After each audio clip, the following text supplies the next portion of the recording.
That game wasn't won by the man who made that touchdown. It was won by a team, and every man on the team had a share in winning it. We're playing another kind of a game now, only this one isn't for fun. It's for keeps.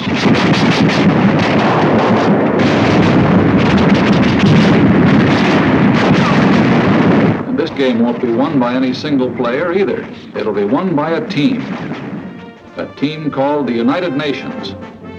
The ball will be carried by the men in the backfield. That tough little guy from China, Big Joe Russia, John Britain, and a guy called Yank, the four greatest backs in the world. So let's take a look at the men who carry the ball with us. Who are they? How do they live? What makes them tick? Let's start with the one that's toughest to understand, the one we know just enough about to confuse us, John Britain. Here's where he lives. A little island no larger than the state of Idaho. 500,000 people live in Idaho, in Britain. The Nazis and the Japs scream about Lebensraum, living space. But there are more people on a square mile of Britain than a square mile of Germany or Italy or Japan. More congestion than practically any place on earth except the New York subway or a sardine can. And that's a clue that explains a lot about John Britain.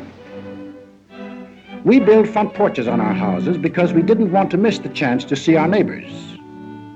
But John Britain hides himself in a little box and plants a hedge around that to make sure he doesn't. Living that close to neighbors, privacy is part of the pursuit of happiness. And in the sardine can called Britain, they learn to get on with their neighbors. They have to.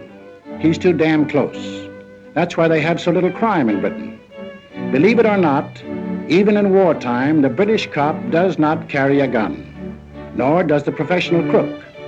And in 1926, when the world heard of this stoppage of work in Britain, that industry, transportation, the whole life of the country had been paralyzed by a general strike, it was still more surprised next day to learn that the strikers were playing football with the cops.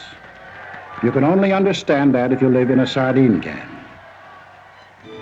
The second clue to this guy on our team. No part of Britain is more than 100 miles from the sea. Every day for hundreds of years, years of peace and years of war, John Britain has seen ships sail from his island to the seven seas. That means that whenever John Britain wants to bust out of his sardine can, it's the sea that gets him. He's been busting out for hundreds of years, and that led to Australia, South Africa, New Zealand, Canada, and for that matter, the United States of America.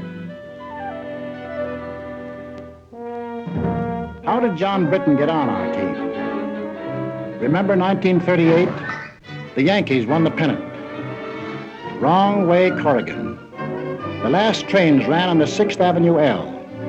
Well, John Britain got excited about the same sort of things. The bet he had on the Derby, or, as he would say, the Derby. His job, his kids, getting his exercise on his day off. Preston North End taking the football cup.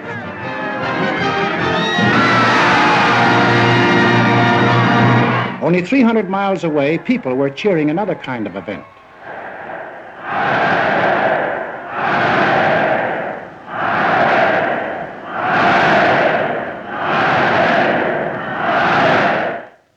And in London and every other British city and town, they read about what was going on in Europe, and they got sore about it.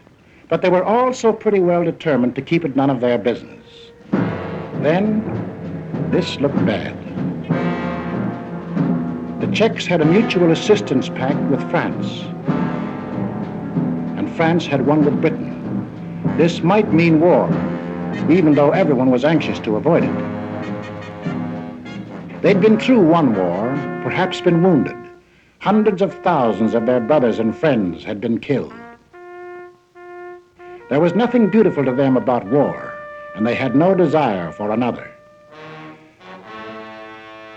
In a last desperate effort to preserve peace, the Prime Minister today flew to Munich. All was well. Britain, France, Italy, and Germany were signing a pact at Munich, a pact in which the Germans agreed they had no further territorial claims to make. It was to be peace in our time. But it turned out to be a strange sort of peace. Hitler's first move was to break the pact he had signed. Wishful thinking was ended. Now they knew something had to be done about Germany. They approved the Conscription Act, the first peacetime conscription in British history, just as the Selective Service Act was the first in American history.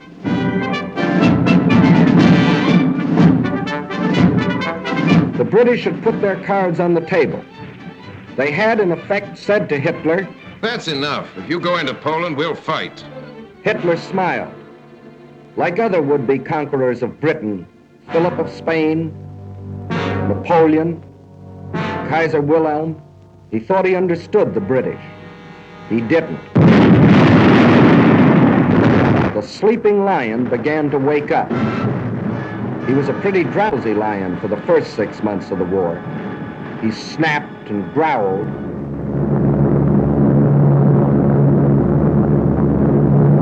But he dropped more leaflets than bombs.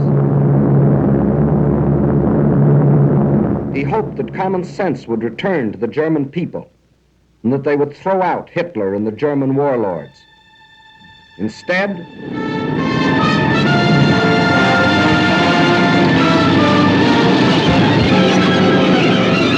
At dawn this morning, the German armies, without warning, invaded the neutral countries of Luxembourg, Holland, and Belgium. The King of the Belgians today surrendered his armies of more than 500,000 men. Marshal Pétain, as French chief of state, has asked for an armistice. The issue in France is ended. Britain was alone. Czechoslovakia occupied, Poland defeated, Denmark gone, Norway gone, Holland, Belgium, France gone. Only Britain now. Britain was alone. Hitler considered the war over. Everybody considered the war over except the British. At the 11th hour, the lion was finally aroused. We shall defend our island, whatever the cost may be. We shall fight on beaches, landing grounds, in fields, in streets, and on the hills. We shall never surrender.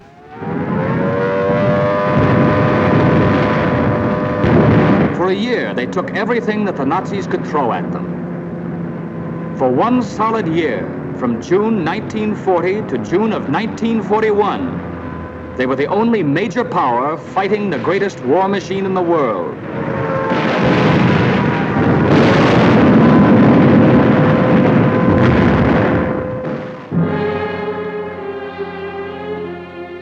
They took body blow after body blow. Solid punches before they even had their guard up. All they did was take it on the chin and hang on to the ropes. They never went down.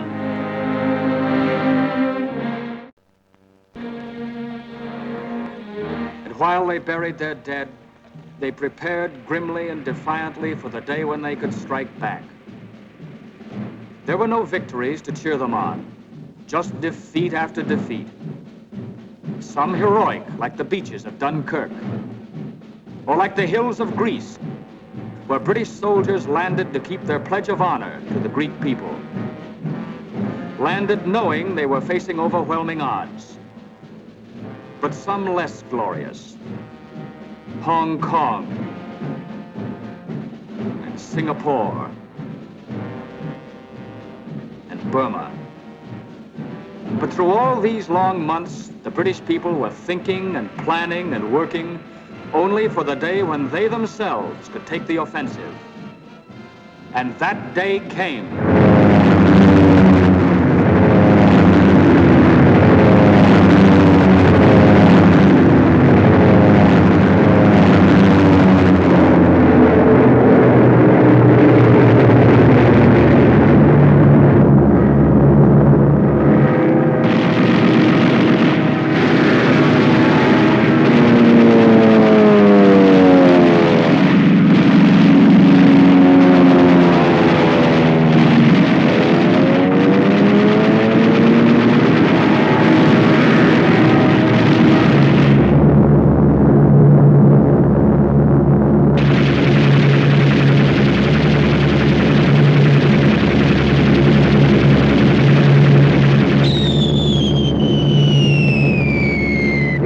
British that made the Germans realize that war could be brought to German soil too.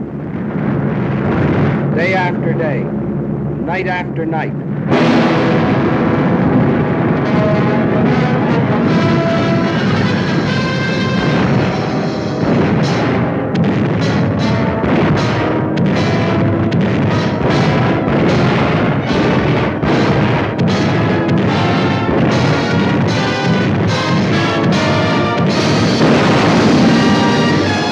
The offensive continues in greater and greater strength.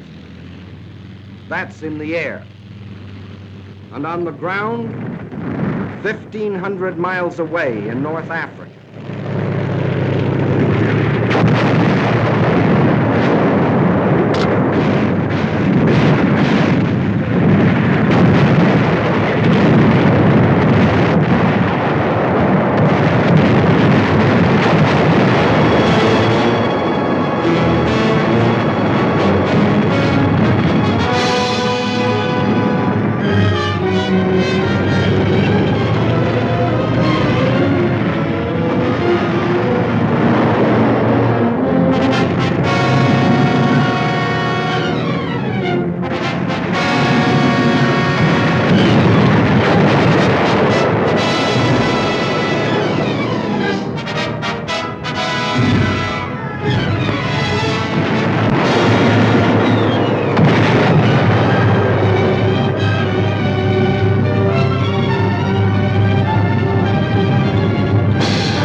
$1,700 miles in 122 days.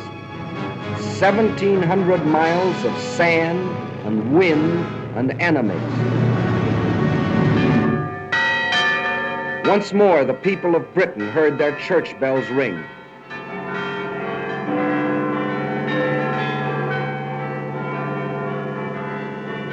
More than 3 years earlier, they had been warned that this would be the signal of invasion.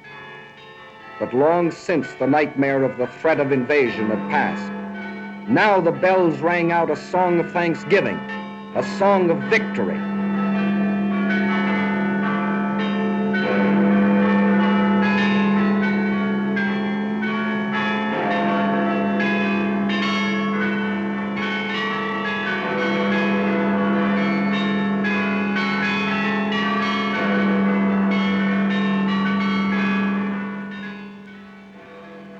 Now there's the plain and simple truth about Britain. But the fellow that calls the signals on the Axis team knows his only chance of winning is to split our team up. So his team plays a game at which they've had a lot of practice. A game which has conquered half a dozen countries for them. A game called divide and conquer. Men like these tell the British we aren't taking the war seriously. They tell the Russians we are letting them down.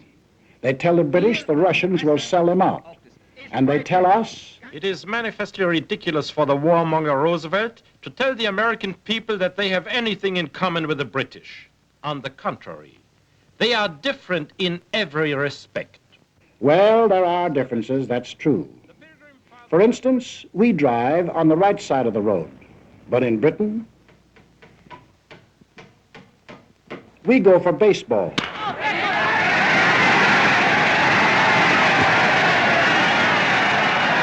They have a little number called cricket.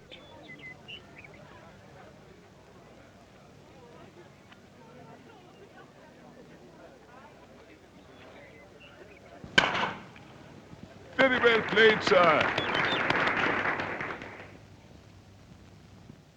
And anyone who ever drank coffee over there knows why there'll always be an England. Is your coffee all right, sir?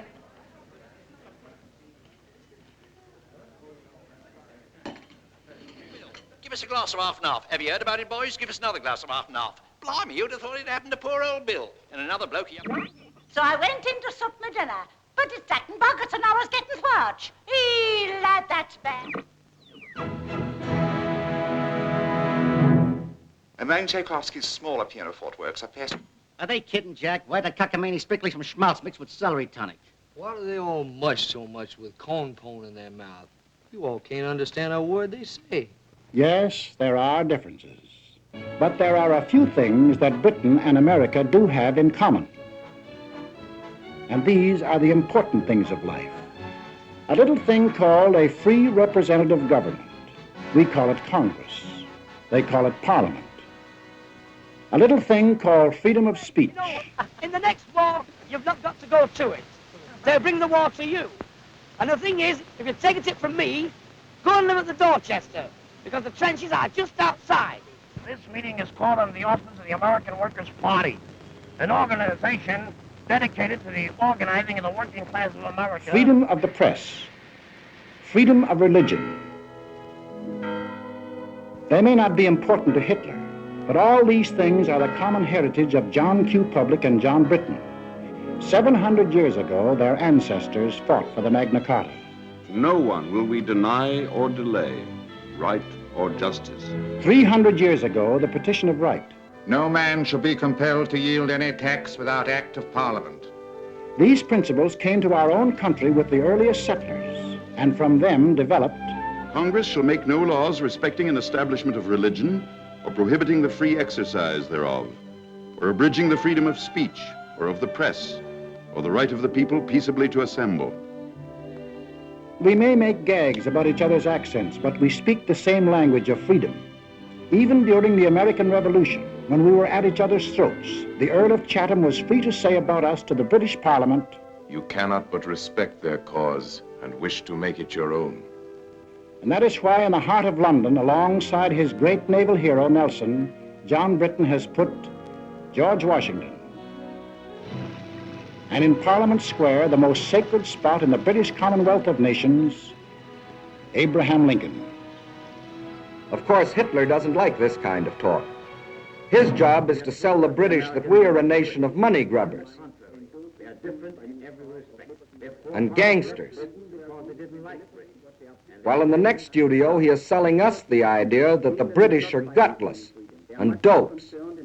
That John Q. Public and John Britton are entirely different. All right, Hitler, where are these miners? Wales or West Virginia? These farmers, Denver or Wisconsin? These stickers, Sheffield or Pittsburgh? These children, American or British, they live in lands which share the same hopes, the same ideals, and unlike the poor children of Germany, in lands where the truth is free.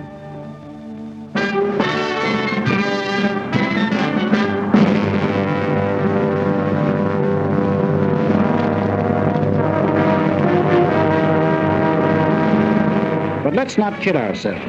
Britain is not the United States, and the United States is not Britain. For instance, we don't go in for this kind of thing. They do. But there's no mystery about that. Remember our grandmother's house? It was old-fashioned, out of date, patched and altered to suit each new generation, and filled with family relics even grandmother couldn't explain. Well, John Britton has been living in his house for a long time. And that's why to us, who live in a modern house that we built ourselves to suit ourselves, John Britton seems slow-moving and cluttered up with ancient traditions. Kings, for instance. The present king rode to his coronation in the same coach, to the same church, for the same ceremony as his ancestors did. But the job he took on is very different from theirs. There have been some changes made. For the British king can no longer make laws or impose taxes or interfere with government. He and his family work as hard as any other citizen, doing the job that the people expect of them. Today, the king is the servant of the people and not its ruler. When an American is arrested and brought to trial, the bailiff calls his case The People versus John Doe. But if such a case were called in Britain, it would be The King versus John Doe. It means the same thing. Today, the British King is the symbol of the people. The British are great fans of the fellow in Buckingham Palace, but when they sing God Save the King, they're not worrying about his health. They mean God bless the British people. And the dukes and the earls? But in 1911, the people took away the last remaining power of the lords to block the action of the people's representatives. Dukes and earls don't run the country anymore. Today, there are only two people who do that. John Britton and his wife. They go to the polls, just as Mr. and Mrs. John Q. Public do here, and elect their representatives to the House of Commons. And there they fix the taxes and make the laws. And if John wanted to get rid of the lords, his representatives in Commons can at any time vote them out of existence. But John doesn't want to get rid of them. So he confuses us by keeping dukes and lords in a country where unions have long been accepted as an essential part of the democratic system, where the Labor Party, controlled by the unions, is one of the two great political parties, where longshoremen and railroad engineers have been ministers of the Crown, and where for 30 years he has had a system of Social Security even more extensive than our own. So when you read about Lord Louis Mountbatten or Lord Beaverbrook, former head of aircraft production, don't think they got their jobs because of their titles. They got them because they were the best men for the jobs. Just as Ernest Bevan, formerly a labor leader and now a member of the War Cabinet, Herbert Morrison, who started life as an errand boy and is now Minister of Home Security, got their important jobs because they were the best men for them. With the things on the surface, the unimportant things, their John Britton and our John Q. Public differ. But the important part of their lives, they run the same way, the democratic way, the free way. But this gentleman never bothered about the truth. And when John Britton started carrying the war to Germany, he tried a new line. The warmonger Churchill only wages this war against the German people to save the British Empire. All right, let's take a look at that one. Here's the British Empire. And here's where the Germans were headed when Britain declared war. Does that look like trying to save the empire? Tackling Germany when it was headed into Poland and toward Russia? The one direction in which there were no British possessions? After Poland fell, Hitler hinted at peace with the British. This was the perfect chance to save the empire. But it wasn't saving the empire that the British were thinking about. The position of His Majesty's government in respect of any peace offer by Hitler. We are not, in any circumstances, prepared to negotiate with him at any time on any subject. And after Britain had been on the losing end, month after month, it had another chance to save the empire. Even now, Hitler thought John Britton would make a deal. We heard the British answer. What kind of a people do they think we are? Is it possible they do not realize that we shall never cease to persevere against them until they have been taught a lesson which they and the world will never forget?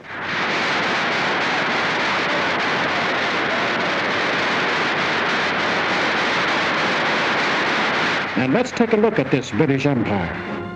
The freedom we fought for in 1776, Britain has since freely given to Canada, Australia, New Zealand, South Africa. These are independent nations with their own parliaments, their own laws, even their own money systems, their own tariffs, which often work to Britain's disadvantage, their own armies and navies. Britain couldn't even take them into war if she wanted to. That's a problem they settled for themselves. Each one of the British Commonwealth of Nations declared war on Germany of its own free will. Of course, no one ever talks about the British Empire today without mentioning India. And men of goodwill in Britain, as well as other countries, have been outspoken in their demands for Indian freedom. For no man who believes in democracy can support foreign rule of any people. But there are things that many of us do not know about India. For instance, that India pays no taxes to Britain, either directly or indirectly. That the Indians fix their own tariff laws, frequently to Britain's disadvantage. That of the Viceroy's Executive Council, 11 of the 15 members are Indians. And in the courts, 10 of every 11 judges. Furthermore, that no Indian is ever conscripted for service in the Army and Navy. It was voluntary enlistment that raised the Indian Army from 170,000 at the outbreak of war to 1.25 million today. And on the subject of India, listen to the words of Field Marshal Jan Christian Smuts. He fought against the British 40 years ago, was defeated in his fight, and still became the leader of one of the British Commonwealths of Nations, Prime Minister of South Africa. India, if she will, can be free in the same way and by the same means as Canada, Australia, and New Zealand are today free sovereign states.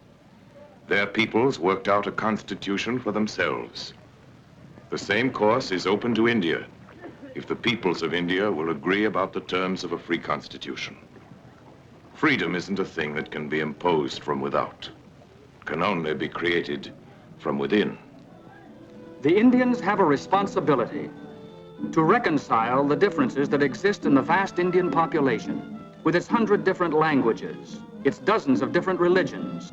And on March the 11th, 1942, the British government placed itself on record and promised full self-government to India if India will work out a constitution that will satisfy its people after the war is over.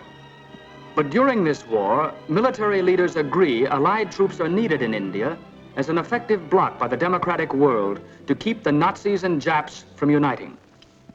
Further, India provides the bases for United Nations bombers to get at the Japs in Burma.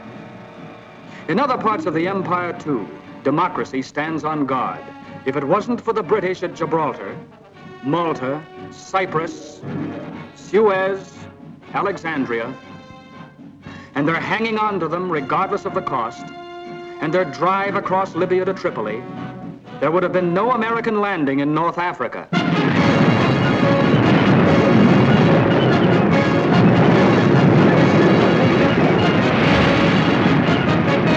There's another tune the Nazis play about the British Empire. The British are sitting back, letting others fight the war for them. Ooh, we know that tune very well. Britain will fight to the last Australian or Canadian or New Zealander. The truth that thousands of Canadians and Australians and New Zealanders have gallantly fought and gallantly died in Crete, in Greece, in Libya. But there's something the Nazi mouthpiece leaves out, something pretty important. Out of every 10 inhabitants of the British Empire, 1 comes from Britain. But of the casualties suffered so far in this war, 7 out of 10 were born and raised in Britain. 1 of 10 in population, 7 of 10 in casualties. And in the air, of the planes flying with the RAF in Britain, 2 out of 3 are manned by crews from the island. And of the planes on the overseas fronts, the Western Desert in Africa and the rest, 4 out of 5 are manned by boys from Britain. And then there's a little thing called the British Navy. From 1588, when it licked the Spanish Armada, to 1940, when we got moving on a 2-ocean navy, the greatest battle fleet in the world. That, too, is manned almost entirely by men of Britain, the little island in the Atlantic, an island of seafarers. And the British Merchant Navy, still the greatest merchant navy in the world, in spite of all that Hitler can do. Men from every British town and village in the stokeholds of 10,000 ships, on ice-coated decks, in grimy engine rooms, men who have been torpedoed twice, 3 times.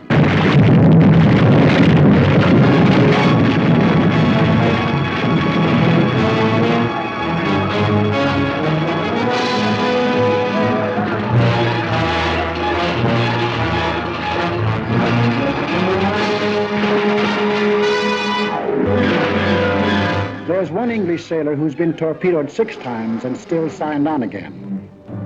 But we never hear about these things because of a curious character whose ways will never be completely understandable to an American. John Britton himself. He has an idea he shouldn't talk about himself and what he does. He calls it bad form. We call it damn silly. He'd say of a Spitfire, "Oh, she's not bad, little kite." But this man, the boss of the German Air Force, can tell us that the Spitfire has been the most deadly fighter in the world. And we certainly need an interpreter when this happens. Hello, Bob. Very good trip. Oh, all right. All right, except that he spent 2 days in the icy waters of the North Atlantic after being torpedoed on the way to Murmansk. See this man? His name is Whitten Brown. And this man, believe it or not, is the first man who flew the Atlantic non-stop. In 1919, 8 years before anyone else, he and John Alcock flew non-stop from Newfoundland to Ireland. But as usual, the British let it go at that, and Whitten Brown went back into obscurity. There's nothing wrong with John Britton that a correspondence course in showmanship wouldn't cure. For a moment, imagine that you're not American, but British. You'd still be in uniform. For in Britain, every man between the age of 18 and 41, unless he cannot be replaced at a vital workbench, is already in uniform. Your old man, too. He's had to quit gassing about the last war, for they're now starting to draft men up to 51. Dependents or no dependents. If you've got yourself into this mess, your draft board will say, "Frightfully sorry, old chap, but you're in the Army anyway." And your kid sister, if she isn't a sailor, or in the Air Force, or the Land Army, or a ferry pilot, or in the fire brigade, she's probably in the Army, for they've drafted unmarried women up to 30. That's 9,000! And even if she's married, every woman up to 41 can be drafted to work in war plants. And it's a real draft, for 8 million workers, men and women, can't quit their jobs or be fired without government permission. Britain is only 20 miles from German guns and German planes. Everybody, man or woman, young or old, is in the front line.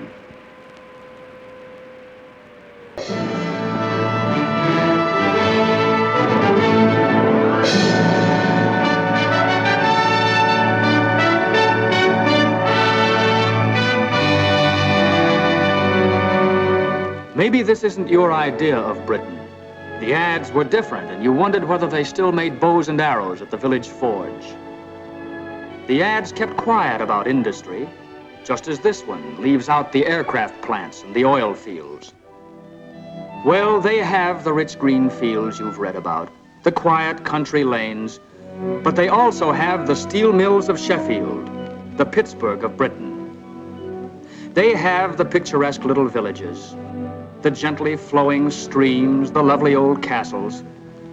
But they also have the shipyards of the River Clyde, not as modern as Henry Kaiser's, but still one of the greatest in the world. They have the old cathedrals, deathless reminders of a rich tradition. But they also have the great industrial cities of Birmingham, Glasgow, Manchester, Leeds. They seldom, if ever, saw an American tourist, but they made Britain, even in peacetime, one of the greatest industrial powers in the world.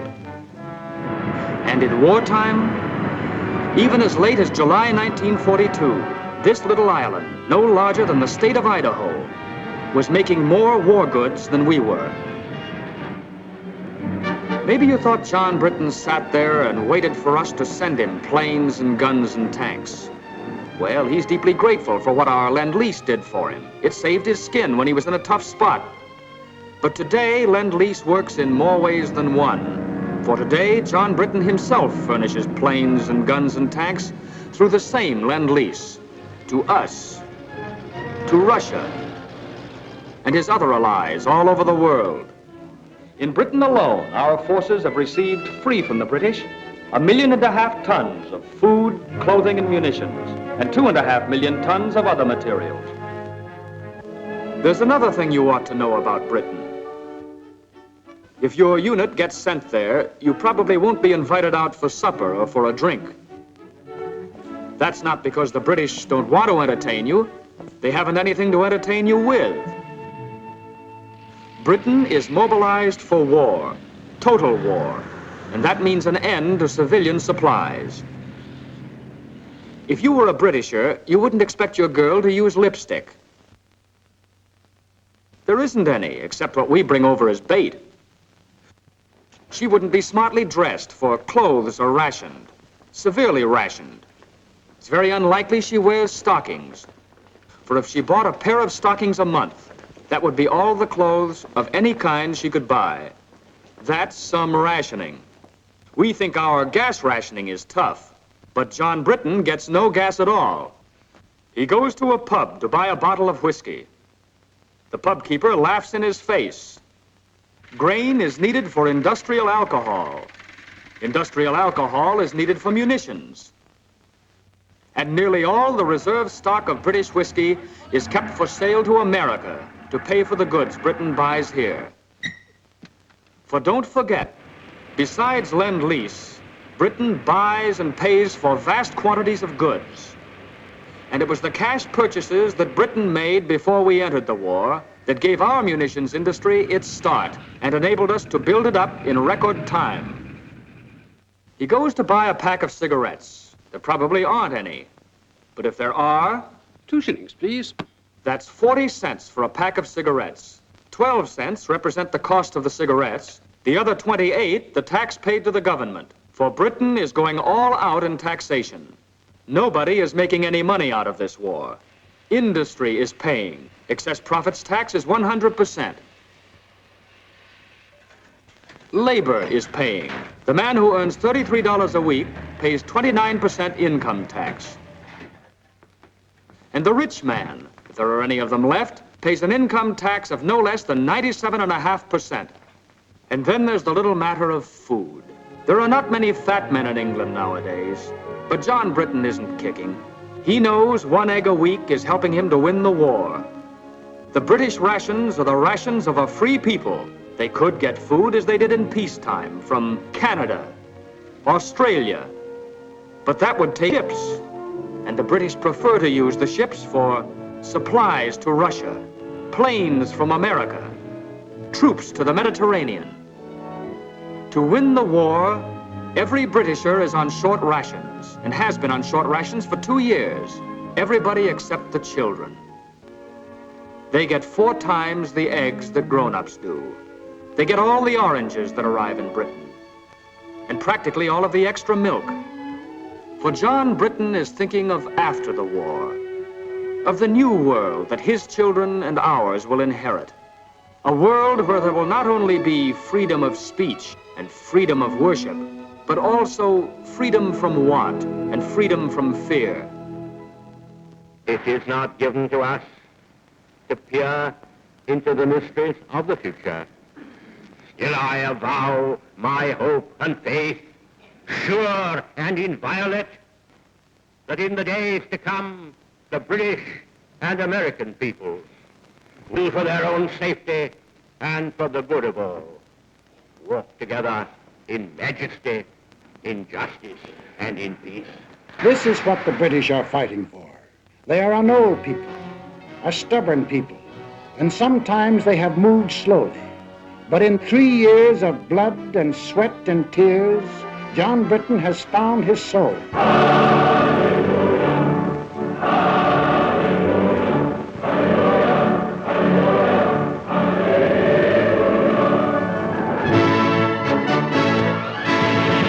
Now he is tough.